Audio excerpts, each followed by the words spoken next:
Iraqi government forces have entered central Kirkuk after taking key installations outside the disputed city from Kurdish fighters. Thousands of people fled the city ahead of the Iraqi advance. The Iraqi military moved into Kirkuk 3 weeks after the Kurdistan region held a controversial independence referendum. They are aiming to retake areas under Kurdish control since Islamic State militants swept through the region. Residents of Kurdish-controlled areas, including Kirkuk, overwhelmingly backed secession from Iraq in a September 25 vote. While Kirkuk is outside Iraqi Kurdistan, people in the city were allowed to take part. Iraq's Prime Minister, Haider al-Abadi, had denounced the vote as unconstitutional. But the Kurdistan Regional Government, KRG, insisted it was legitimate. U.S. officials said they were engaged with all parties in Iraq to de-escalate tension, while President Donald Trump said they were not taking sides. "We don't like the fact that they're clashing," he added. Number breaking: Iraqi forces are inside the office of Najm al-Din Karim, governor of Kirkuk city. Kurdistan blockade pic.twitter.com/p3yplfmiml. End of Twitter post by @RudaEnglish. Mr. Abadi said in a statement on Monday that the operation in Kirkuk was necessary to protect the unity of the country, which was in danger of partition because of the referendum.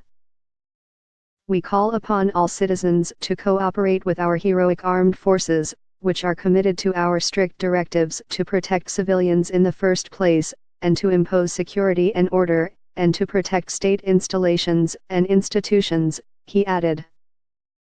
On Monday, the Iraqi military said its units had taken control of the K1 military base, the Baba Gurgur oil and gas field, and a state-owned oil company's offices. The government in Baghdad said the Peshmerga had withdrawn without fighting. However, clashes were reported to the south, and the sound of gunfire was caught by a BBC cameraman as a team filmed near a checkpoint. By the afternoon, as thousands of people fled the city fearing impending clashes between the two sides, Iraqi military vehicles were rolling into the heart of Kirkuk. A picture shared on social media appeared to show Iraqi forces sitting in the governor's office. Forces pulled down the Kurdish flag which had been flying alongside the national flag, according to Reuters. Mr. Abadi had ordered the flag to fly over all disputed territories. The speed with which Iraqi forces reached the center of the city has led the two main armed Kurdish parties to accuse each other of betrayal. The Peshmerga General Command, which is led by President Masoud Barzani of the ruling Kurdistan Democratic Party, KDP, accused officials from the Patriotic Union of Kurdistan, PUK, of aiding the plot against the people of Kurdistan.